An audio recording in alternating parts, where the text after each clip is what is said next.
군대 있을 때 말입니다. 제가 7월 달에 군대를 갔는데 7월 25일 날 군대 가고 이제 30일 훈련이 들어가 한여름이잖아. 지금 요때예요. 요때 훈련을 받고 있는데 그 경상도 병력에 제가 경상도에서 태어나서 서울에서 자랐지만 태어난 태생이 경상도니까 경상도 인력들하고 같이 훈련을 받아요. 다 경상도 사투리 쓰는데 나만 서울만 쓰는 거야. 근데 한 애가 이러는 거야. 내일 아침에 많이 무기입니다. 먹을 거래. 밥이 많이, 그때 우리 때는 밥을 많이 안 줄 때니까 많이 먹을 끼다. 그래서 어떻게? 내가 내일 하는 거 잘 봐라? 이러는 거야. 그러더니 얘가 훈련병은요, 계급장도 없어. 근데 밥을 퍼주는 사람들은 거기에서 군 생활하고 있는 우리가 말하는 기관병이라 그래요. 그들은 정식적으로 1병, 2병, 3병을 달고 있고 우리는 아무것도 그러니까 옷에 아무것도 없어. 계급장이 없는 상태예요. 그러니까 우리는 취급도 안 해주는 거예요, 거기서는. 근데 얘가 밥을 퍼주는 사람들이 1병, 막 이래. 우리한테 하늘 같은 사람들이지. 밥을 딱 주면 주걱으로 딱 주고, 식탁에다 딱 주고, 다음! 이렇게 가야 돼. 다음 반찬 딱 주면 옆에 가서 딱 받고 이래야 되는데, 얘가 밥을 딱 주는데 안 가. 더 주이소! 더 주이소! 근데 이 기관병이 이렇게 유리칸 나서 머리를 이렇게 내려보면서, 새끼야, 가. 더 주이소! 그랬더니 남자 밥을 더 주는 게 아니라 옆에 군대는 그 국자가 라면 한 3개 정도 끓이는 국자 같은 게 들어있어요. 그걸 꺼내더니 이렇게 나와서 이렇게 머리를 빵 치고 여기를. 걔가 뻥 소리가 나는데도 눈물을 흘려서 다 뒤져! 안 움직이는 거야. 근데 이 군인들이 어려워하는 것 중에 하나가 뭐냐면 거의 간부, 대위, 소위 이런 사람들도 막 돌아다니는데 시끄러우면 우리가 혼나는 게 아니라 자기가 혼나잖아. 그래서 저쪽에서 중대장이 하나 그 대위가 오니까 시끄러워지면 자기가 혼나니까 얼른 밥 줘. 빨리 가 새끼야. 밥 더 줬어. 옆에 따갔더니 반찬 먹어서 더! 알았어 새끼야. 그래서 밥을 진짜 이렇게 먹는 거야. 국하고. 그냥 그날 저녁에 내가 내일도 또 많이 먹기다 이러는 거에서 내일은 또 어떤 작전을 쓰다 봤어. 이제 딱 대놓고 저 왔습니다. 이 새끼 똥 보잖아. 그러니까 어떻게 이 사람은 아예 두 번째 빨리 가. 옆에는 빨리 가. 결국 걔를 보고 깨닫는 게 뭐냐면 이런 거더라. 가만히 있으면 아무 일도 일어나지 않는 거지. 아무 일도 일어나지 않는데 무언가 자기가 자기를 욕구를 드러냈는데 처음에 한 대 맞은 거 외에는 이제 자기가 각인이 된 거잖아요. 이게 공부하다 보면 그런 일이 되게 많아. 가만히 쫓아가면 나한테는 아무 일도 일어나지 않아. 내가 무언가 해야 돼. 자, 이제 요 얘기에서는 요거 아건강 상태라고 얘기합니다. 아슬아슬한 건강이 아니라 얘를 미병 상태라고 그래. 미병. 병이 드러나지 않은 상태를 우리는 아건강이라 불러. 대부분의 건강하다고 생각하는 것은 우리가 그래프가 위에서 놀아. 근데 나이가 들고 몸이 아파지면 이 그래프가 점점 밑으로 내려다가 어느 날 한 번 쑥 내려가면 아픈 거지. 많이 아픈 거지. 이렇게 올라가는 과정이 있어요. 근데 아픈 것도 맨 처음에 여기서 시작하지만 점점 깊어져서 밑으로 내려가잖아요. 이렇게 내려가다가 여러분들이 여기 어느 시점에서 만나서 관리를 해가지고 이렇게 끄집어 올렸어. 오! 안 아파졌어.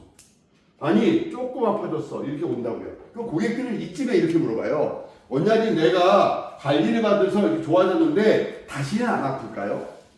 자, 여러분들이 나는 경험하지 못한 통증이라고 표현하는 것도 아니고 내가 아파보지 않았다고 표현하기도 어정쩡하고 너 같은 사람 처음 치료했는데 나는 몰라라는 얘기도 웃긴 거지. 나는 당신을 케어해서 이제부터 브레인을 자각시키겠다. 여기까지 올라가지고 처음은 아니면 좋아졌던 이 점을 자각시킬 테니까 너 몸은 스스로 치료하듯 우리가 치료해서 계속 일로 끄집어 올리는 거다. 그러나 다시 통증은 올 것이다. 그러나 다시 우리는 끄집어 올려서 이 점은 뇌가 기억한다. 자, 좀 전에 더 주세요라고 밥을 얘기할 때 그 밥을 퍼주던 그 군인 아저씨는 얘를 기억한 거지. 그러니까 얘를 보자마자 어떻게 돼요? 밥을 더 얹어주잖아요. 우리 뇌는 한번 트레이닝을 받으면 그 좋았던 점을 반드시 기억합니다. 그래서 맨날 싼데 5만원짜리 3만원짜리에서 관리하는 게 아니라 비싼 사람, 비싼 곳, 왜 거기 가면 좋아지지? 아니 비싸대. 근데 그 비싼 데 가서 한 번을 받아서 역치를 끌어올려야 돼요. 예를 들면 오정희 원장님 같은 경우는 비싸. 비싸단 말이야. 근데 하영 원장님은 좀 싸. 그래서 싼 데 가서 계속 받다가 오늘 쉬는데 어쩔 수 없이 오늘은 갑자기 오정희 원장님밖에 없대. 근데 얼마 해요? 했더니 하영 원장님한테 받을 때보다 2배가 비싼 거야. 근데 아이씨 온 김에 그냥 받지 하고 받았는데 좋아. 그리고 다음날부터 하영 원장님한테 받는데 오정희 원장님한테 받았던 것만큼 계속 좋은 느낌이 유지가 되는 거예요. 왜? 한번 역시를 끄집어 올려놓은 거다.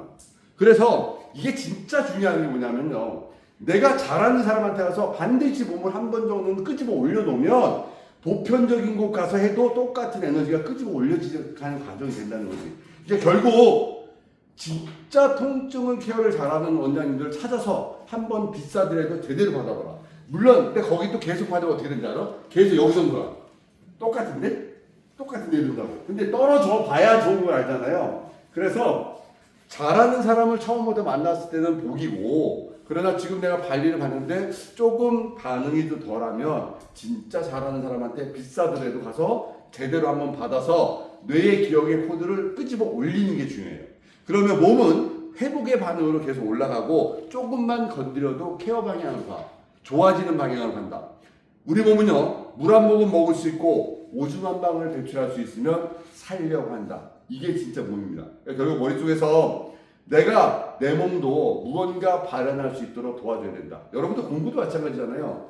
내가 그냥 혼자 앉아서 대충 앉아서 하거나 기계 파는 사람들한테 배우는 기술이나 제품 팔아주는 기술을 배우는 걸 가지고는 고객한테 먹히지 않아. 어떤 상황이 벌어질지 몰라요. 그러니까 지금 제가 어저께도 지방에 가서 강의할 때 왜 많은 실로명가 멤버들 100억씩 제자들이 와서 그 현장에 참석하는지 알아요?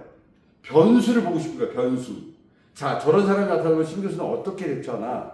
신 교수는 저런 경우에 어떻게 케어하고 저 사람들을 어떻게 제어하는 걸 보려고 오는 거예요. 그래서 어제도 그들은 와서 그래. 나한테 와서 그러잖아. 교수님 저는 오늘 한 수 제대로 얻어갔습니다. 뭐? 작은 문제 있고 작은 문제가 있는 사람들은 교수님 어디 하는 거 오늘 요거 하나 엄청난 거 얻어갑니다. 이렇게 하잖아요. 그래서 상황의 변수가 항상 우리에게 있다. 근데 고객이 물어보는 이 상황을 내가 진짜 깔끔하게 대답하지 못하면 여러분들은 맨날 똑같은 수밖에 없어요. 그거 깨부시려면 어떻게 된다? 외쳐야지. 더 주십시오. 외쳐야지. 그죠? 그래야지 더 주지. 그리고 달려들으셔야 돼. 달려들어야 돼. 우리는 시드머니라는 거 써요. 씨앗값이라고 해요. 씨앗값. 내가 밭이 있는데 여기서 내년에 감자를 많이 수확하고 싶으면 감자 씨앗값을 씨앗 사서 뿌려야지 감자 오는데 씨앗값을 아끼면 안 돼요. 그 씨앗값이 뭐냐면 잠을 좀 줄이는 것, 그리고 놀던 시간 좀 줄여서 제 영상 듣는 거, 그리고 힘들고 덥고 놀고 싶어도 와서 현장에 와서 배우는 거. 이게 여러분들 시드머니예요. 시드머니. 시드머니가 들어가지 않으면 얻지 못합니다. 양평에서 오셨어요. 지금 우리 김서진 씨는 양평에서 물론 의리 때문에 온 것도 있어. 사실 저분 저한테 벌써 4, 5년 이상 공부했으니까. 근데 목요일 아침마다 신 교수가 또 찾겠지? 안 갔다 오면 마음이 찜찜해. 그러니까 의리로 와. 근데 의리로 왔는데 당연히 오늘 뭔가 또 하나 얻어가는 게 커져. 그게 득이라는 거지. 그래서 엮으라고 저한테. 결합 조직 엮듯이 마음의 에너지를 엮어서 계속 엮여 있어야 돼요. 그러면 본인은 매달려서 가. 달리는 마차에 올라탄 것처럼. 그러면 여러분들은 크게 소리를 지르지 않아도 제가 밥을 하나 폭 더 얹어줄 수 있는 거지. 맞죠? 그래서 합니다. 신 교수가 알려줄게. 50초 만에 알려줄게. 내 말 잘 들어봐. 우리는 고객의 통증을 케어할 때 고객의 말에 너무 예민할 필요가 없어. 고객이 얘기하는 그 수치의 통증은 우리가 반드시 넘겨주거나 케어해주는 거지. 그런데 말이야, 고객이 얘기하는 그 통증의 수치를 반드시 넘길 수 있도록 공부해야 되고 경험치를 쌓아야 돼. 그 경험치가 없기 때문에 누구한테 배워야 된다? 신교수한테 배워야 돼. 그러면 신교수는 당신들의 그 지식의 역치를 여기까지 끌려 올려놓고 당신들이 떨어지거나 지칠 때마다 계속 끄집어 올려서 당신들의 가는 길을 만들어줄 거야. 내 말 알았지? 우리 똑똑해지자고 빨리!